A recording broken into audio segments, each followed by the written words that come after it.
नमस्कार मित्रांनो, पुन्हा एका नवीन व्हिडिओमध्ये आपलं स्वागत आहे. मुख्यमंत्री साहेबांनी नवीनच एक योजना चालू केलेली आहे. लाडकी बहीण योजनेनंतर लगेच लाडका भाऊ योजना चालू केलेली आहे. तर या योजनेचं काय आहे खरं ते आपण या व्हिडिओच्या शेवटी तुम्हाला सांगणार आहे. याचं खरं सत्य काय आहे ते आणि ते योजनेचा लाभ कोणाला मिळणार आहे. तत्पूर्वी आपल्याला ही योजनेसाठी फॉर्म कसा भरायचा आहे व यासाठी काय काय डॉक्युमेंट लागणार आहे ते आपण व्हिडिओमध्ये पहिले पाहणार आहोत. त्यामुळे चॅनलवर जर नवीन आला असता तर चॅनलला सबस्क्राईब करा. असेच योजनेअंतर्गत व शाळेअंतर्गत व्हिडिओ आपल्या चॅनलवर येत राहतात. तर चला व्हिडिओला सुरू करूयात. तर तुम्हाला मोबाईलचे किंवा तुमच्या कम्प्युटरमध्ये ब्राउझरवर यायचं आहे. ब्राउझरवर आल्यानंतर पहा इथे हे टाकायचं आहे. रोज लिंक डिस्क्रिप्शनमध्ये दिलेली आहे. त्याच्यावर जाऊन डायरेक्टली तुम्ही इथे येऊ शकता या वेबसाईटवर. ओके. सो पहा इथे स्वयं अशी वेबसाईट दिसून जाते तुम्हाला. इथे आल्यानंतर तुम्हाला पहिल्या लिंकवर क्लिक करायचं आहे. पहा इथे बघा तुम्हाला मुख्यमंत्री युवा प्रशिक्षण योजना ही अशी तुम्हाला नाव दिसून जाईल. त्यावर क्लिक करायचं आहे. त्यावरती क्लिक केल्यानंतर अशी एक PDF डाउनलोड होईल. पहा ही PDF तुम्हाला पूर्णपणे वाचून घ्यायची आहे. तरी पण मी तुम्हाला काही असे मुद्दे येतं की तुम्हाला पॉईंट आउट करून ठेवतो. पहा हे बघा मुख्यमंत्री युवा कार्य प्रशिक्षण योजनेअंतर्गत 5,500 कोटीचा निधी उपलब्ध करून दिलेला आहे या योजनेअंतर्गत. त्यानंतर पहा या योजनेचे ठळक वैशिष्ट्ये काय आहेत. 12वी ITI पदवीधर व पदव्युत्तर शैक्षणिक पात्रता धारण केलेल्या रोजगार इच्छुक उमेदवार या संकेतस्थळावर जाऊन हे अप्लाय करू शकता. विविध क्षेत्रातील मोठे प्रकल्प उद्योग विविध स्थापना यांना आवश्यक असलेल्या मनुष्यबळाची मागणी या वेबसाईटवर आपण करू शकतो. त्यानंतर पहा या स्थापनेची पात्रता वाचून घ्यायची आहे. त्यानंतर पहा इथे आपल्याला उमेदवाराची पात्रता दिलेली आहे. इथे पहा उमेदवाराचे वय किमान 18 ते 35 वर्ष असावे. उमेदवार किमान शैक्षणिक पात्रता 12वी पास ITI पदव्युत्तर पदवीधर म्हणजे याचे शिक्षण असणे गरजेचे आहे. त्यानंतर 3 नंबरला उमेदवार हा महाराष्ट्राचा रहिवासी असणे गरजेचे आहे. त्यानंतर 4 नंबरला आहे उमेदवार आधार नोंदणी केलेली असावी उमेदवाराने. 5 नंबरला आहे बघा उमेदवाराचे बँक खाते असणे गरजेचे आहे. त्यानंतर बघा उमेदवाराचे कौशल्य रोजगार उद्योजकता व नाविन्यता विभागातर्फे या वेबसाईटवर संकेतस्थळावर नोंदणी करायची आहे. त्यानंतर पहा शैक्षणिक आयतेप्रमाणे विद्यावेतन विवरण हे असे दिले जाणार आहे. बघा 12वी पासवाल्यांना इथे 6,000 रुपये मिळणार आहेत. त्यानंतर पहा ITI व पदविका जर तुम्ही ग्रॅज्युएशन करत असाल तर त्यांना 8,000 रुपये दिले जाणार आहेत. पदवीधर व पदव्युत्तर जर तुम्ही पदवी झालेली असेल म्हणजे ग्रॅज्युएशन कंप्लीट झालेलं असेल किंवा पोस्ट ग्रॅज्युएशन कंप्लीट झालेलं असेल तर तुम्हाला इथे पहा 10,000 रुपयाचा असा निधी देण्यात येणार आहे. तर हे 6,000 8,000 10,000 हे कसे तुम्हाला मिळणार आहे व्हिडिओच्या शेवटी तुम्हाला मी याची खरी सत्य परिस्थिती सांगणार आहे. तर व्हिडिओला शेवटपर्यंत पहा. त्यासाठी पहा इथे तुम्हाला जर काही अडचणी असतील तर तुम्ही या नंबरवर कॉन्टॅक्ट करू शकता. तर चला आपण पाहूया योजनेसाठी नोंदणी कशी करायची आहे. पहा इथे तुम्हाला नोंदणी असा ऑप्शन दिसून जातो. या ऑप्शनवर यायचं आहे. इथे आल्यानंतर क्लिक करायचं आहे या ऑप्शनवरती. पहा या ऑप्शनवरती क्लिक केल्यानंतर तुम्हाला असा नोंदणीचा फॉर्म उघडून जातो म्हणजे रजिस्ट्रेशन फॉर्म उघडून जातो. पहा इथे तुम्हाला काय काय करायचं आहे ते. इथे आपल्याला स्टेप 4 दिलेले आहेत. त्यामध्ये तुम्हाला पहिल्यांदा तुमच्या पर्सनल डिटेल्स तुमची वैयक्तिक माहिती व आधार कार्ड या पहिल्या याच्यामध्ये टाकायचं आहे. तुम्हाला नंतर स्टेप 2 मध्ये तुम्हाला आधार व्हेरिफिकेशन ते होणार आहे OTP मध्ये. नंतर पहा इथे नंतर स्टेप 3 मध्ये तुमचा मोबाईल नंबर OTP येणार आहे. त्यानंतर पहा तुम्हाला चौथ्या स्टेपमध्ये तुम्हाला तुमच्या एज्युकेशनल डिटेल्स आणि पासवर्ड वगैरे सेट करायचा आहे. पहा इथे तुम्हाला फॉर्ममध्ये पहिलं नाव टाकायचं आहे तुमचं. त्यानंतर तुमचं आडनाव टाकायचं आहे. त्यानंतर पहा तुमच्या वडिलांचं नाव टाकायचं आहे ते मिडल नेममध्ये. पहा इथे खाली लिहिलेलं आहे I have a last name in Aadhaar card. Okay. So इथे क्लिक करायचं आहे तुम्हाला. त्यानंतर पहा इथे तुम्हाला जन्मतारीख दिलेली आहे. इथे जन्मतारीख टाकून घ्यायची आहे. त्यानंतर पहा I have a middle name of Aadhaar card. तुमचे हे मधले नाव आधार कार्डवर आहे का इथे आहे करायचं आहे. इथे टिक करायचं आहे. बघा इथे तुम्हाला लिंग दिलेलं आहे म्हणजेच मेल फिमेल हे तुम्हाला सिलेक्ट करून घ्यायचं आहे. त्यानंतर पहा तुम्हाला इथे तुमचा आधार कार्डचा नंबर टाकायचा आहे. आधार कार्डचा नंबर टाकून झाल्यानंतर पहा इथे खाली तुम्हाला तुमचा मोबाईल नंबर विचारलेला आहे, तो मोबाईल नंबर टाकायचा आहे. मोबाईल नंबर टाकून झाल्यानंतर इथे बघा तुम्हाला कॅप्चा दिलेला आहे, कॅप्चा टाकायचा आहे आणि ते नेक्स्ट करायचं आहे. सोफा असं तुम्हाला नेक्स्ट पेज ओपन होऊन जाईल. पाहिजे तुम्हाला मोबाईल तुमच्या मोबाईलवर एक OTP आला असेल, तो इथे तुम्हाला प्रविष्ट करायचा आहे तो OTP. सोफा OTP टाकल्यानंतर तुम्हाला इथे कन्फर्म करायचं आहे. तुमचा OTP व्हेरीफाय होतो इथे. OTP व्हेरीफाय झाल्यानंतर बघा तुम्हाला इथे तुमचं नाव ते येऊन जातं. इथे तुम्हाला तुमचं आईचं नाव टाकायचं आहे. बघा इथे आईचं नाव टाकून झाल्यानंतर बघा इथे तुम्हाला देश आपला इंडिया आहे ते इंडिया निवडायचं आहे.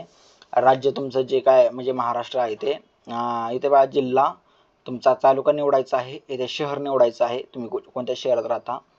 इथे पहा मातृभाषा निवडायची आहे आपली मराठी. इथे पहा मराठी निवडून झाल्यानंतर तुम्हाला तुमचा पत्ता म्हणजे पत्ता टाकायचा आहे. इथे तुम्हाला तुमच्या गावचा पत्ता. त्यानंतर पहा इथे तुम्हाला तुमचा पिनकोड टाकायचा आहे.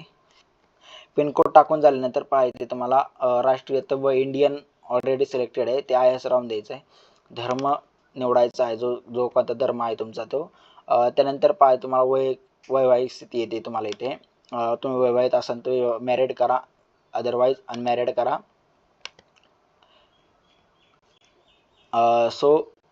वैवाहिक स्थिती निवडून झाल्यानंतर पहा तुम्हाला इथे जात प्रवर्ग येतो. तुम्हाला इथे तुम्ही कोणत्या कॅटेगरीमध्ये येता बघा, SC ST VJNT NTC कुठल्या कॅटेगरीमध्ये ते तुम्हाला कॅटेगरी टाकायची आहे पहा. त्यानंतर पहा उपजात पोटजात अशी येते पहा. इथे टाकल्यानंतर पहा आता इथे तुम्हाला NTC ओके. त्यानंतर पहा इथे तुम्हाला हे टाकून झाल्यानंतर तुम्हाला इथे निवडायचं आहे तुमची पोटजात कोणती आहे. तर पहा इथे तुम्हाला भरपूर असे ऑप्शन दिसतात. त्यानंतर तुम्हाला इथे तुमची पोटजात निवडायची आहे.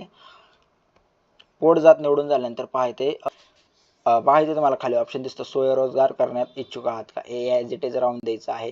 त्यानंतर पहा क्वालिफिकेशन विचारलं जातं तुम्हाला, तुमची शिक्षणाची स्थिती विचारली जाते. पहा तुम्ही काय केलेलं आहे, SSC HSC डिप्लोमा ग्रॅज्युएशन काय केलं आहे ते तुम्हाला इथे टाकायचं आहे. त्यानंतर पहा स्ट्रीम निवडायची आहे, कोणती स्ट्रीम आहे तुमची, आर्ट सायन्स कॉमर्स काय असेल ते निवडायचं आहे. त्यानंतर पहा इथे शिक्षणाचा टॅब आहे, तिथे तुम्हाला तो ऑप्शन निवडायचा आहे शिक्षणाचा, मी किती शिक्षण झालं आहे तुमचं ते. त्यानंतर पहा विषय तुमचे कोणता होता तुमचा, म्हणजे सायन्स आर्ट्स. त्यानंतर पात्र स्थिती पास आहात का नापास आहात ते टाकायचं आहे. माध्यम टाकायचं आहे तुम्हाला मराठी इंग्लिश स्कूलमध्ये कुठल्या ह्याच्यामध्ये झालेलं आहे तुमचं ते. त्यानंतर पहा इथे संस्था कॉलेज हे निवडायचं आहे तुम्हाला. त्यानंतर पहा बोर्ड विद्यापीठ निवडायचं आहे. तुमचे 12वी झाले असेल तर सिम्पली तुम्ही हे टाकू शकता HSC बोर्ड आपला, हायर सेकंडरी एज्युकेशन बोर्ड हा. त्यानंतर पहा तुमचा जो मोबाईल नंबर आहे तो इथे टाकलेला आहे इथे, अदरवाईज सोडून दे, काही याची गरज नाही आपल्याला.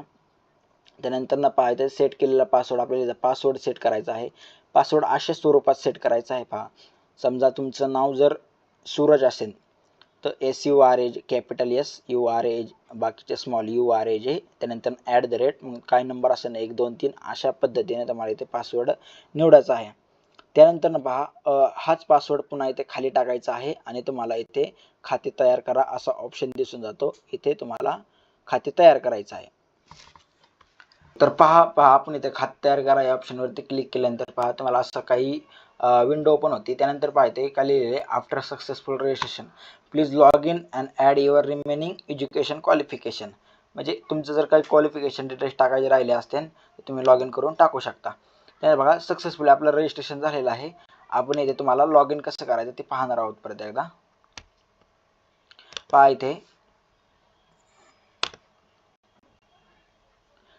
इथे साईडलाच विंडो आहे, त्यामध्ये तुम्हाला तुमचे आधार कार्ड नंबर टाकायचा आहे, ते पासवर्ड टाकायचा आहे आणि लॉग इन करायचं आहे. पहा तर पहा आपण इथे लॉग इन केलेलं आहे. इथे तुम्हाला तुमचा फोटो लावायचा आहे. पहा इथे तुम्हाला फोटो लावून झाल्यानंतर पहा इथे तुम्हाला इथे डिटेल्स तुम्हाला तुमच्या दिसून जाते. प्रथम इथे शैक्षणिक माहिती येते, तुम्ही काय शिक्षणाची माहिती टाकलेली आहे फॉर्म भरताना टाकायची आहे. तर तिथे काय राहिली असेल तर तुम्हाला इथे शिक्षणाची माहिती टाकायची आहे. त्यानंतर पहा इथे बघा कामाचा अनुभव, तुम्ही जर कुठे काम केले असेल तर इथे कामाचा अनुभव टाकू शकता. हे आता ही माहिती कशी अपडेट करायची ते सांगतो तुम्हाला. तर मित्रांनो हे आपल्याला एडिट जर करायचं असेल तर इथे बघा तुम्हाला संपादित असा ऑप्शन दिसून जातो. त्यानंतर पहा इथे तुम्हाला तुम्हाला तुमचे काय डिटेल्स टाकायचे राहिले असतील टाकू शकता. इथे शैक्षणिक माहिती आहे पहा. शैक्षणिक माहितीमध्ये तुमचं शैक्षणिक माहिती टाकायची आहे. जर ऑलरेडी टाकले असतील फॉर्म भरताना तर सोडून द्या. तर त्यानंतर पहा तुम्ही कुठे काम केलं आहे का त्या कामाचा अनुभव टाकायचा आहे. ते पहा तुम्हाला तुम्ही कुठल्या हुद्द्यावर होता, कुठल्या पदावर होता ते टाकायचं आहे. त्यानंतर पहा एकूण अनुभव म्हणजे तुम्ही किती वर्ष काम केलेलं आहे ते इथे येऊन जाणार आहे. त्यानंतर पहा ते कुठल्या कंपनीत काम केले, कुठल्या दुकानात काम केले ते येणार आहे. आता तुम्ही काम करत आहात का काम सोडून दिलेलं आहे ते इथे टाकायचं आहे. काम करत असाल तर करंट ठेवायचं आहे, नाही तर प्रिव्हियस करायचं आहे. त्यानंतर ना पहा इथे स्थान, कुठल्या स्थाना म्हणजे कुठे तुम्ही काम केलेलं आहे ते टाकायचं आहे. त्यानंतर पहा कुठून ते कुठपर्यंत म्हणजे किती वर्षाचा अनुभव आहे, तुम्ही कुठल्या तारखेला जॉईन झाला होता आणि कुठल्या तारखेला सोडलं हे टाकायचं आहे. त्यानंतर पहा क्षेत्र कोणतं होतं, तुम्ही कुठल्या फील्डमध्ये कामाला होता ते टाकायचं आहे. त्यानंतर पहा इथे उद्योग क्षेत्र लिहिले आहे. त्यानंतर उद्योग क्षेत्रामध्ये तुम्ही कुठल्या केमिकलच्या फॅक्टरीत होता, चॉकलेटच्या फूड FMCG मध्ये होता, कुठल्या होता ते टाकायचं आहे. नंतर कामाचा अनुभवाचा प्रकार टाकायचा आहे. पहा इथे अप्रेंटिसशिप, एम्प्लॉय जॉब, अप्रेंटिसशिप करत असेल तर अप्रेंटिसशिप टाकायची आहे. त्यानंतर पहा तुम्हाला आर्थिक वेतन किती होतं ते टाकायचं आहे. पहा इथे तुम्हाला पगार किती होता ते टाकायचं आहे. त्यानंतर न पहा काय ठळक कार्य वगैरे नाही टाकलं तरी चालतंय. त्यानंतर न पहा इथे जोडा या ऑप्शनवरती क्लिक करायचं आहे. जोडा या ऑप्शनवरती क्लिक केल्यानंतर इथे सुधारणा इथे करायचं आहे. सुधारणा केल्यानंतर तुम्हाला तो डाटा अपडेट होऊन जातो. त्यानंतर न पहा इथे इतर तपशीलमध्ये हे असं सोडून द्या, काही विषय नाही याचा.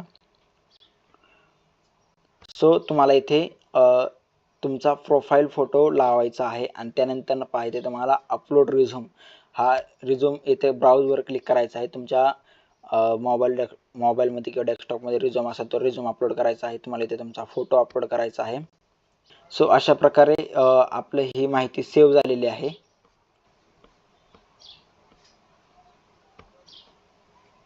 त्यानंतर पहा माझे प्रोफाईलवर यायचं आहे. इथे माझे प्रोफाईलवर आल्यानंतर पहा इथे तुम्हाला जॉब कार्ड आपल्याला लागणार आहे. हे जॉब कार्ड बघा इथे जनरेट रिसिप्ट या ऑप्शनवरती क्लिक करायचं आहे. सो असं बघा महाराष्ट्र सरकारचा इथे लोगो येतो. हा अशा पद्धतीने हे रिसिप्ट तुम्हाला जनरेट होऊन जातं. इथे हे तुम्हाला डाउनलोड करून घ्यायचं आहे व हे डाउनलोड झाल्यानंतर जिथे कुठे रोजगार मेळावा असेल तिथे हे जाऊन द्यायचं आहे. तुम्ही जाणार असताना इंटरव्ह्यूला तर हे घेऊन जायचं आहे सोबत. आणि आपण जे सांगितलं होतं की व्हिडिओच्या शेवटी याची सत्य परिस्थिती सांगणार आहे, तर हे बऱ्याच जणांना याचं एक गैरसमज झालेला आहे की लाडकी बहीण योजनेसारखं हे तुम्हाला घरी बसल्या 6,000, 8,000, 10,000 असं तुमच्या अकाउंटला पेमेंट जमा होणार आहे. सरकारकडे एवढा पैसा उतू आलेला नाहीये, त्यामुळे तुम्हाला इथे कुठेतरी काम करून अप्रेंटिसशिप करूनच हा पैसे भेटणार आहेत. सो अशा प्रकारे आपण हे जॉब कार्ड काढलेलं आहे, फॉर्म भरलेला आहे. जिथे कुठे रोजगार मेळावा असेल तिथे हे जाऊन द्यायचं आहे, तिथे इंटरव्ह्यू द्यायचा आहे. त्यानंतरच तुम्हाला तुमच्या अकाउंटला 8,000 रुपये तुमच्या पात्रतेनुसार तुम्हाला ते पेमेंट भेटणार आहे. ही योजना आत्ता झालेली नाही आहे, याच्या अगोदर ही योजना होतीच, फक्त ह्यात थोडेसे फेरबदल केलेले आहेत.